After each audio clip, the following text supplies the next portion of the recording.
איבנט 4 מצלם, אני לא יודע אם זה.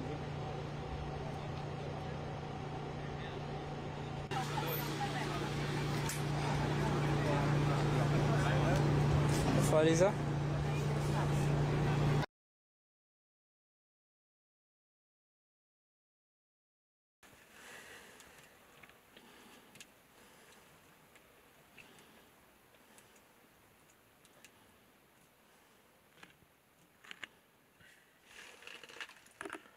ב-28 לשביעי,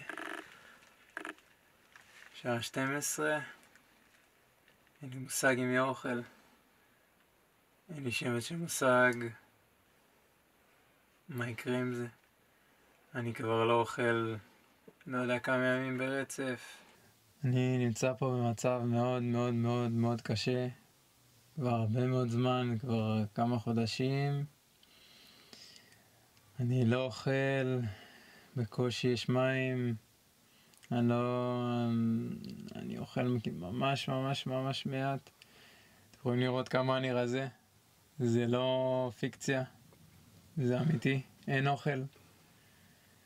הם נותנים לי מה שהם יכולים, אני לא אוכל, אני מרזה מיום ליום, אני נהיה במצב גרוע יותר, אני נהיה חלש יותר, ואין כלום.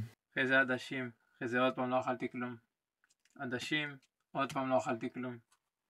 ואז עוד פעם לא אכלתי כלום, ועוד פעם לא אכלתי כלום, ועוד פעם לא אכלתי כלום. בסדר? זה ליומיים עכשיו. כל הפחית הזאת זה ליומיים כדי שאני לא אמות.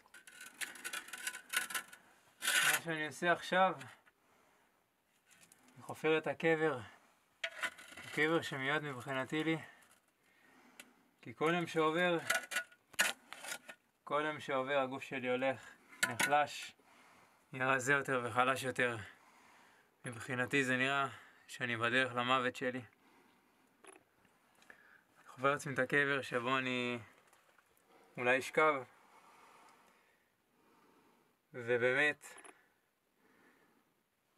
כל יום שהולך ועובר הזמן נגמר, הזמן הולך ואוזל,